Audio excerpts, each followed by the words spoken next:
Subscribe कीजिए हमारे channel Sanjeev Mishra को और प्रेस करिए बेल आइकॉन पर हर तरह के वीडियो सबसे पहले देखने के लिए।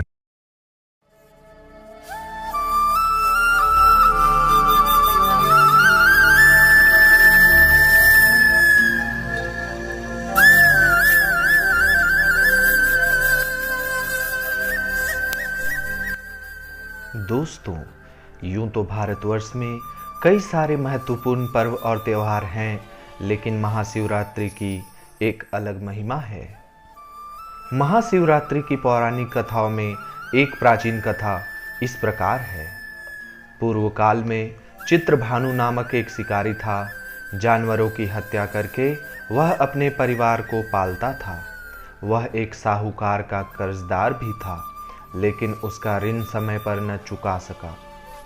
क्रोधित होकर साहूकार ने शिकारी को शिव मठ में बंदी बना लिया।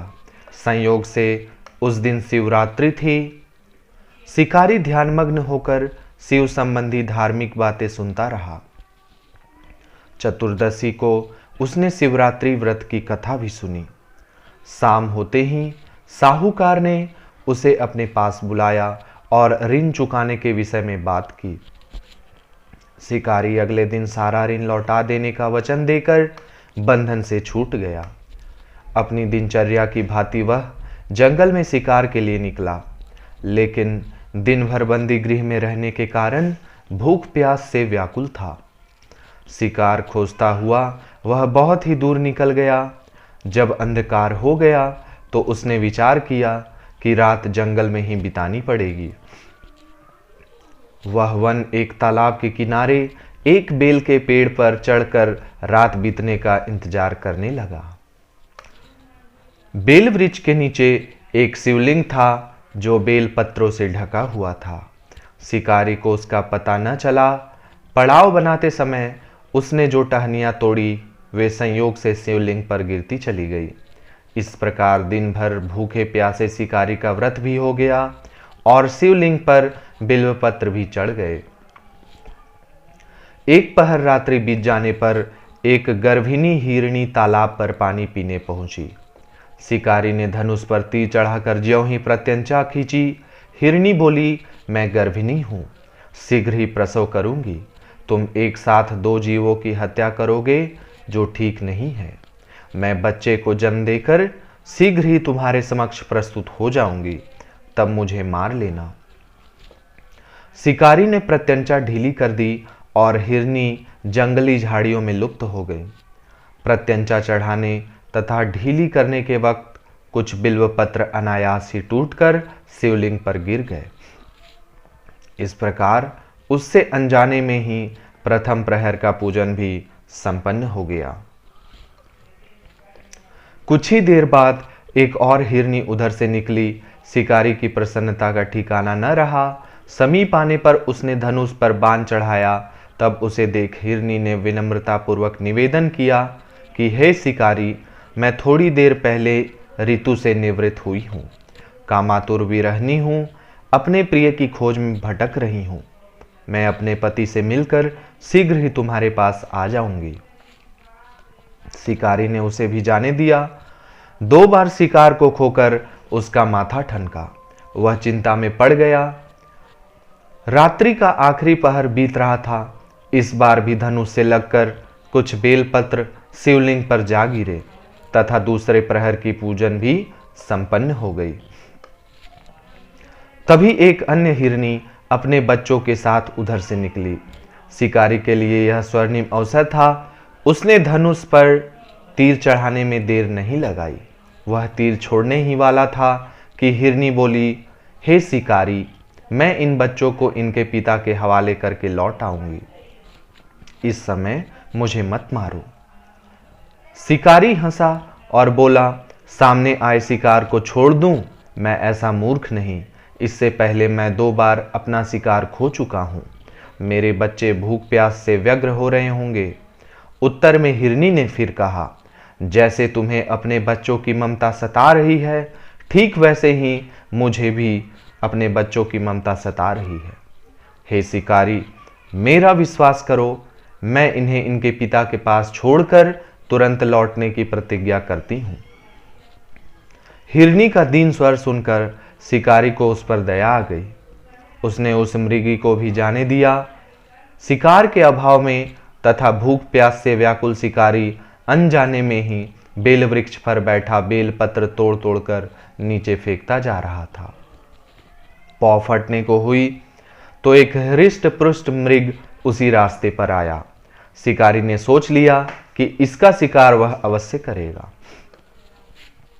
शिकारी की तनी प्रत्यंचा देखकर मृग विनीत स्वर में बोला, हे शिकारी, यदि तुमने मुझसे पूर्व आने वाली 3 मृगियों तथा छोटे छोटे बच्चों को मार डाला है तो मुझे भी मारने में विलंब न करो, ताकि मुझे उनके वियोग में एक क्षण भी दुख न सहना पड़े। मैं उन हिरनियों का पति हूं। यदि तुमने उन्हें जीवन दान दिया है तो मुझे भी कुछ क्षण का जीवन दान देने की कृपा करो। मैं उनसे मिलकर तुम्हारे समक्ष उपस्थित हो जाऊंगा। मृग की बात सुनते ही शिकारी के सामने पूरी रात की घटना चक्र घूम गया। उसने सारी कथा मृग को सुना दी। तब मृग ने कहा, मेरी तीनों पत्नियां जिस प्रकार प्रतिज्ञाबद्ध होकर गई हैं, मेरी मृत्यु से अपने धर्म का पालन नहीं कर पाएंगी। अतः जैसे तुमने उन्हें विश्वास पात्र मानकर छोड़ा है, वैसे ही मुझे भी जाने दो। मैं उन सब के साथ तुम्हारे सामने शीघ्र ही उपस्थित होता हूं। शिकारी ने उसे भी जाने दिया। इस प्रकार प्रातः हो आई। उपवास, रात्रि जागरण तथा शिवलिंग पर बेलपत्र चढ़ने से अनजाने में ही पर शिवरात्रि की पूजा पूर्ण हो गई। पर अनजाने में ही की हुई पूजन का परिणाम उसे तत्काल मिला। शिकारी का हिंसक हृदय निर्मल हो गया। उसमें भगवत शक्ति का वास हो गया। थोड़ी ही देर बाद वह मृग सपरिवार शिकारी के समक्ष उपस्थित हो गया ताकि वह उनका शिकार कर सके। किंतु जंगली पशुओं की ऐसी सत्यता, सात्विकता एवं सामूहिक प्रेम भावना देखकर शिकारी को बड़ी ग्लानि हुई। उसने मृग परिवार को जीवन दान दे दिया। अनजाने में शिवरात्रि के व्रत का पालन करने पर भी शिकारी को मोक्ष की प्राप्ति हुई। जब मृत्यु काल में यमदूत उसके जीव को ले जाने आए तो शिवगणों ने उन्हें वापस भेज दिया तथा शिकारी को शिवलोक ले गए। शिव जी की कृपा से ही अपने इस जन्म में राजा चित्रभानु अपने पिछले जन्म को याद रख पाए तथा महाशिवरात्रि के महत्व को जानकर उसका अगले जन्म में भी पालन कर पाए। शिकारी की कथानुसार महादेव तो अनजाने में किए गए व्रत का भी फल दे देते हैं, पर वास्तव में महादेव शिकारी की दया भाव से प्रसन्न हुए थे। अपने परिवार के कष्ट का ध्यान होते हुए भी शिकारी ने मृग परिवार को जाने दिया। यह करुणा ही वस्तुतः उस शिकारी को उन पंडित एवं पुजारियों से उत्कृष्ट बना देती है जो कि सिर्फ रात्रि जागरण, उपवास एवं दूध दही एवं बेलपत्र आदि द्वारा शिव को प्रसन्न कर लेना चाहते हैं। दोस्तों, इस कथा में सबसे महत्वपूर्ण बात यह है कि इस कथा में अनजाने में हुए पूजन पर विशेष बल दिया गया है। इसका अर्थ यह नहीं है कि शिव किसी भी प्रकार से किए गए पूजन को स्वीकार कर लेते हैं अथवा भोलेनाथ जाने या अनजाने में हुए पूजन में भेद नहीं कर सकते हैं। वास्तव में वह शिकारी शिव पूजन नहीं कर रहा था। इसका अर्थ यह भी हुआ कि वह किसी तरह के किसी फल की कामना भी नहीं कर रहा था।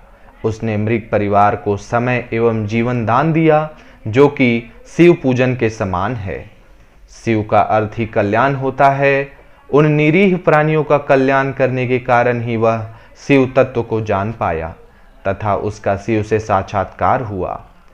परोपकार करने के लिए महाशिवरात्रि का दिवस होना भी आवश्यक नहीं है।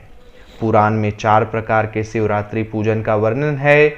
मासिक शिवरात्रि, प्रथम आदि शिवरात्रि तथा महाशिवरात्रि। पुराण वर्णित अंतिम शिवरात्रि है नित्य शिवरात्रि। वस्तुतः प्रत्येक रात्रि ही शिवरात्रि है। अगर हम उन परम कल्याणकारी आशुतोष भगवान में स्वयं को लीन कर दें तथा कल्याण मार्ग का अनुसरण करें, वही शिवरात्रि का सच्चा व्रत है।